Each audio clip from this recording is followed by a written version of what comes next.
모세가 여호와의 말씀을 따라 명령한 대로 레위 자손이 채 하나님의 궤를 꿰어 어깨에 매니라. 아멘. 역대상 15장 1절부터 15절까지 본문입니다. 여호와의 궤를 마련한 것으로 메어 올리고자 하다. 여호와의 궤를 그 마련한 것으로 메어 올리고자 하다라는 말씀의 제목입니다. 역대상 53번째 시간으로 오늘 15장을 만납니다. 15장은 여호와의 궤를 예루살렘으로 옮기는 과정들을 설명하고 있습니다.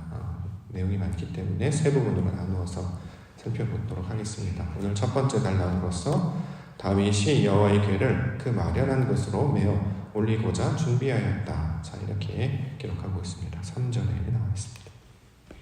3절 말씀, 다윗이 이스라엘 온 무리를 예루살렘으로 모으고 여호와의 궤를 그 마련한 곳으로 메어 올리고자 하였다. 이렇게 증거하고 있습니다. 다윗의 신앙은 말씀 중심이었죠. 또 하나님 중심이었습니다. 자, 이렇게 말씀 중심, 하나님 중심인 것을 어떻게 드러내고 나타나는가? 그것을 언약궤를 찾아와서 가까이 두고자 하는 일을 통해서 그의 신앙의 태도를 보여주고 있습니다. 자, 그렇게 해서 여호와의 궤를 찾아오려고 했는데 한 가지 문제가 발생했죠. 베레스 우사라는 사건이 발생한 것입니다. 자, 이 일로 인하여서 하나님의 궤는 오벳 에돔의 집에 석 달을 머물게 되었다. 성경은 그렇게 증거합니다. 자, 그러면 여호와의 궤를 가지고 오는 것이 멈췄느냐? 그럼에도 불구하고 다윗은 다시 여호와의 궤를 더욱 가까이 옮겨오고자 준비하고 있습니다. 자, 이 말씀의 내용을 통해서 가장 먼저 우리가 깨달을 수 있는 교훈. 자, 말씀을 옮겨온다라고 하는 것, 언약궤를 옮겨온다라고 하는 것은 우리 가운데 하나님의 말씀을 두고자 하는 시도의 내용과 동일한 모습이죠. 자, 말씀을 다윗성으로 옮겨오는 모습이 우리가 하나님의 말씀을 우리 심령 가운데 받아들이는 모습으로 우리가 상징적으로 그것을 이해할 수 있습니다. 자, 그러면 어떤 일이 일어났냐? 하나님의 뜻을 받고자 할 때, 하나님의 말씀을 감당하고자 할 때 항상 보면 우리의 예상과는 다른 뜻하지 않은 일들이 발생하게 되죠. 그래서 그것들이 이제 온전히 처음부터 다 완전히 이루어지는 건 아니었습니다. 대표적인 일을 보면 가장 먼저 저항하는 게 이제 생긴단 말이죠. 가장 말씀을 따르려고 할 때, 하나님의 뜻을 받으려고 할 때 그 저항이 어디서 일어나느냐? 우리 내면에서 일어나게 됩니다. 우리 육신적인 어떤 나태함, 게으름, 또 본성적인 불순종, 이게 우리가 이제 타고나는 기질이 된다는 거죠. 천성적으로 사람들은 다른 사람의 말을 듣지 않습니다. 부모의 말도 잘 듣지 않죠. 선생님의 말도 잘 듣지 않습니다. 어떤 좋은 것들을 가르치면 사람들은 그걸 잘 받아들여서 자기 것으로 삼고 이것을 자기의 양식으로 삼으면 좋은데 천성적으로, 본성적으로 이걸 거부하는 습관을 가지고 있는 그 죄성을 가지고 있기 때문에 더욱이 하나님의 말씀으로 이걸 받으려고 하면 육신이 그것을 거부하고 본성이 그것을 불순종하고 또 이렇게 대항하는 태도가 나타나게 된다라는 것입니다. 자, 그런데 그러한 상황이 나타났을 때 우리가 다윗을 통해서 보여주는 교훈은 무엇이냐면 다윗은 그럼에도 불구하고 멈추지 아니었고 계속해서 끊임없이 말씀을 가까이 두고자 시도했다라는 사실입니다. 하나님의 말씀을 따르려고 했는데 실패가 일어났어요. 예를 들어서 새벽 기도회를 한다거나 또 이렇게 기도 이야기를 한다거나 우리가 묵상을 한다거나 어떤 신앙적 결단을 한다거나 직분을 감당하려고 한다거나 세상을 살아갈 때에 하나님의 뜻을 감당하기 위해서 아버지 뜻대로 일을 하려고 한다거나 이럴 때 뜻하지 않은 사건들이 나타난다는 거죠. 자, 그럴 때 멈추지 아니하고 지체하지 아니하며 계속해서 다시 한번 말씀을 꾸준히 그것을 찾고 다시 두는 연습들을 우리 다윗을 통해서 보여주고 있는 것입니다.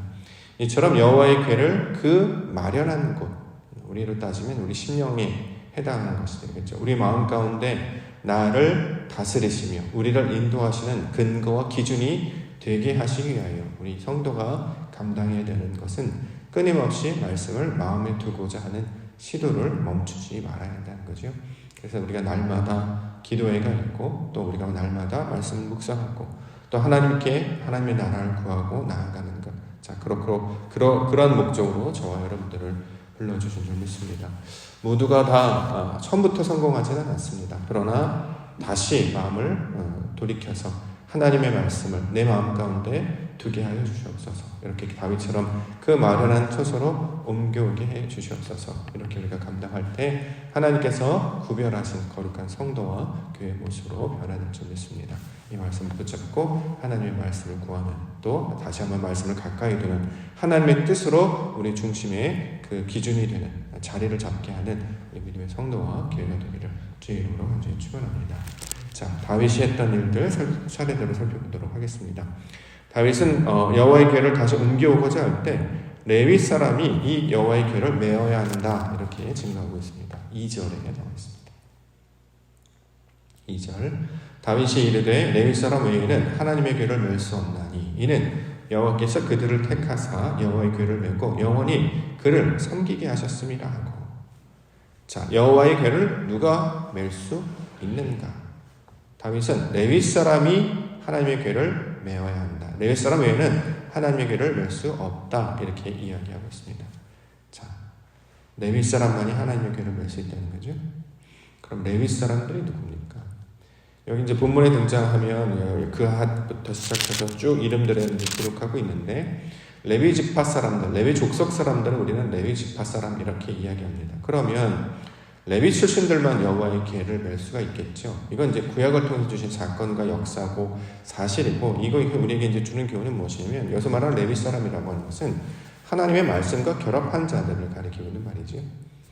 그렇죠? 하나님의 말씀을 가까이 두려고 하는 자들, 하나님의 말씀을 듣고 따르려고 하는 자들만이 궤를 멜 수 있다. 이제 이 의도로 우리 가운데 주고 있는 것입니다.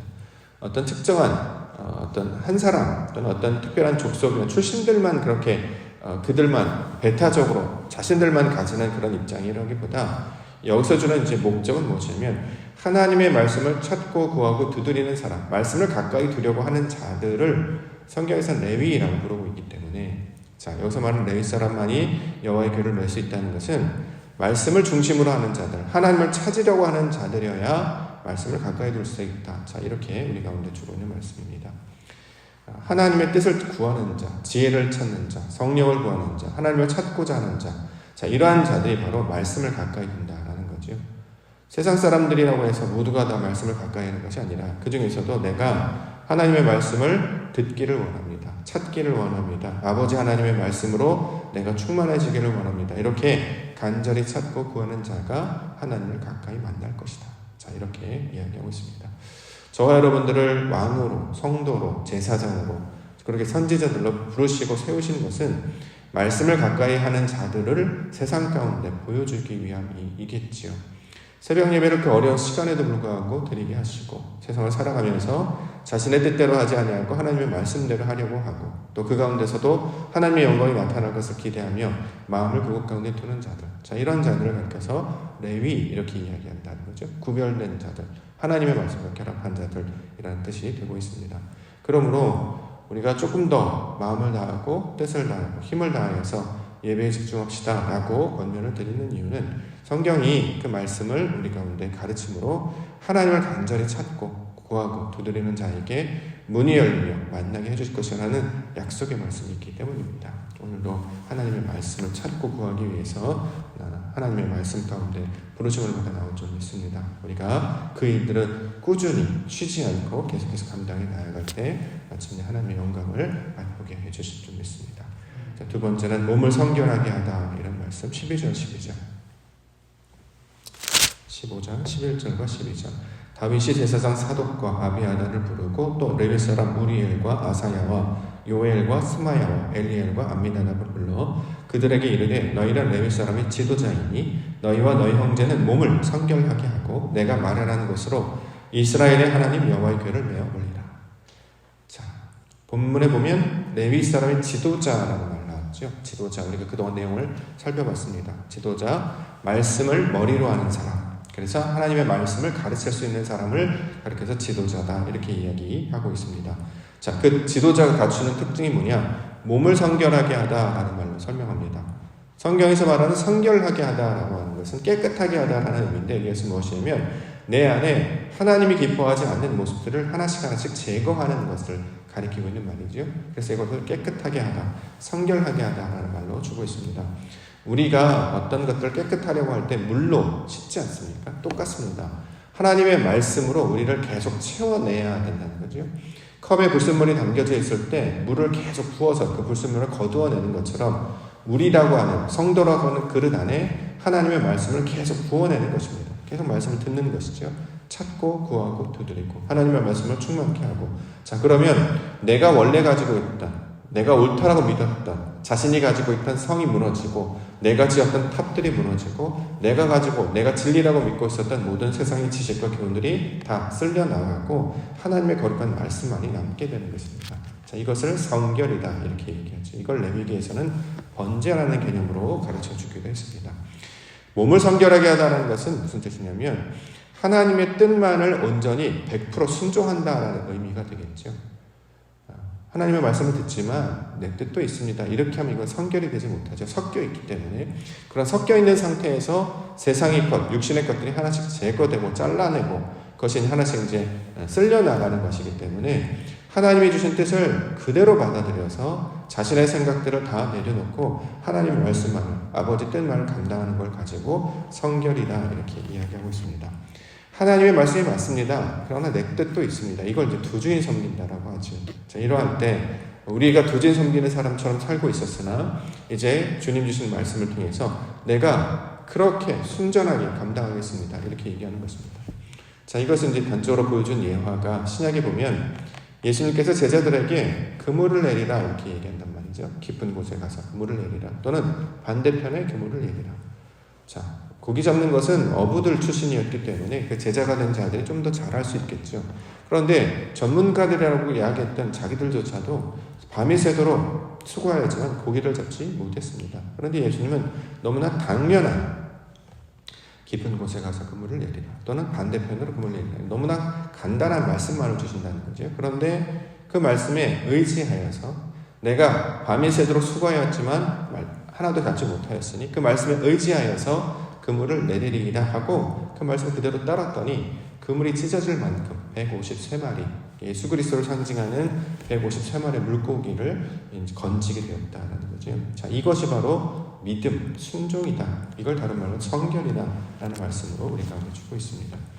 하나님의 말씀이기 때문에 내 모든 것들을 들을 수 있는 것, 이것은 사실은 신앙적 가치 중에 하나의 능력이 될 수 있죠. 100% 순종이 가능합니까? 우리는 늘 자신의 것을 조금씩 남겨놓거든요. 그것이 1%든 2%든 자신이 완전히 사라지는 것은 견딜 수 없어 합니다. 그렇기 때문에 한두 개씩 남겨놓는데 놀라운 것은 그 남겨놓은 1%, 2% 때문에 불순종의 모습으로 나타납니다. 자, 그런데 오늘 본문에서 성결하게 하다, 여호와의 궤를 받아들이려고 하는 자는 말씀을 그대로 받아들이려고 한다. 자, 이렇게 말씀하고 있는 것입니다. 자, 이걸 어떻게 우리 가운데 이제 적용할 수 있을까? 우리가 이제 예배를 통해서, 말씀을 통해서, 또는 직분을 통해서 이런 일들을 이제 감당할 수 있을 것입니다. 가장 좋은 훈련은 저는 예배라고 생각을 하기 때문에 예배에 최선을 다하는 그 연습을 통해 순종하는 연습들을 하게 되고요. 또 이제 직분을 감당하는 일들로 하나님께서는 하나님의 일을 감당케 해주셨다라고 생각합니다. 맡겨주신 직분을 자신의 것이라 여기지 아니하고 하나님이 주신 명령으로 삼고 성실하게 감당하는 것, 또는 예배를 성실하게 감당하는 것. 자, 이 일들을 통해서 하나님의 놀라운 일들을 보게 해주실 줄 믿습니다. 예배에 집중하고 기도에 집중하고 특별히 권면의 말씀을 따라서 감당하시는 믿음의 성도님들과 교회가 되기를 원합니다. 마지막으로는 말씀을 따랐다 이렇게 얘기하죠. 13절부터 15절. 전에는 너희가 매지 아니하였으므로 우리 하나님 여호와께서 우리를 찢으셨으니 이는 우리가 규례대로 그에게 구하지 아니하였음이라 하니, 이에 제사장들과 레위 사람들이 이스라엘 하나님 여호와의 궤를 메고 올라가려 하여 몸을 성결하게 하고 모세가 여호와의 말씀을 따라 명령한 대로 레위 자손이 채 하나님의 궤를 꿰어 어깨에 매니라. 자, 말씀을 여호와의 궤를 어깨에 맨다라고 하는 것은 이제 모양으로 우리가 줬는데요. 어깨에 이렇게 맨다라는 개념이 뭐냐면 말씀이 머리가 된다라는 뜻입니다. 하나님의 뜻이 내 머리가 된다라는 것을 이렇게 상징적으로 보여주고 있는 거죠. 자, 그래서 이것이 이제 그대로 남아있는 풍습 중에 하나가 이제 장례할 때 관을 이렇게 높이 들기도 하는데, 이게 이제 그대로 풍습이 남아있어서 그렇습니다. 근데 본질은 여호와의 궤를 어깨 위로 매는 것, 어깨로 매는 것은 내 머리가 바로 말씀이다. 자, 이 뜻을 가리키고 있는 말입니다. 이 머리가 나의 말씀이 되기 때문에 거기에서 머리에서 나오는 모든 명령을 따르는 것이 몸이 되지 않겠습니까? 그러므로 자기 뜻대로 하지 아니하고, 그렇죠? 하나님의 말씀을 따르는, 그렇게 하려고 하면 이제 베레스 우사 사건이 이제 나타나야 된다는 거죠. 13절에 보면 중반절에 우리 하나님 여호와께서 우리를 찢으셨다. 자, 여기서 이제 찢었다라는 표현은 죽였다라는 것이 아니라 우리의 생각들 끊어내다라는 뜻이죠. 육신적, 본성적 습관을 따르던 그 옛사람을 끊어내시는 일. 하나님의 말씀 우리 안에 들어오면 부딪히게 되잖아요. 충돌하게 되잖아요. 그래서 이게 처음에 이게 갈등이 생깁니다. 부딪히게 되죠. 원래 내가 했던 방식과 다른 방식으로 찾아오기 때문이죠. 우리가 가지고 있는 신앙관을 흔들기 때문에 이제 이런 일이 벌어집니다. 그런데 하나님이 이기시죠. 그래서 이걸 찢으셨다라고 이야기해서 이걸 베레스 우사라고 이야기합니다. 자, 그러면 이제 어떻게 살아가느냐? 말씀을 따르는 자들로 살아야 할 것입니다. 이 지경까지 나아가는 것을 신앙의 궁극적인 내용으로 설명하고 있는 것이죠. 우리가 평생 감당해야 되는 것, 말씀을 들을 때는 쉽게 감당할 수 있을 것 같은데 실제로 삶의 정황을 우리가 만나게 되면 쉽게 이런 일이 잘 발생하지 않습니다. 왜냐하면 여전히 우리는 육신적 속성을 가진 자로 살고 있기 때문입니다. 그러나 주신 말씀을 하나님의 뜻으로 붙잡고 하나님 오늘은 이번에는 지금부터는 하나님의 말씀을 따르는 자 되기를 소망합니다. 이렇게 간절히 구하고 하나님의 뜻을 따르려고 할 때에 하나님께서 성령의 놀라운 은혜로 우리를 인도해 가실 줄 믿습니다. 이렇게 결단하시고 다짐하시고 하나님의 말씀을 받아들임을 말미암아 우리 마음 가운데 말씀을 그 마련한 곳으로 옮겨두는, 다시 말해 우리가 하나님의 말씀을 두는 기념책, 생명책, 하나님의 성전이 되는 그 놀라운 은혜를 누리시는 우리 성도와 교회가 되기를 주님의 이름으로 축원합니다.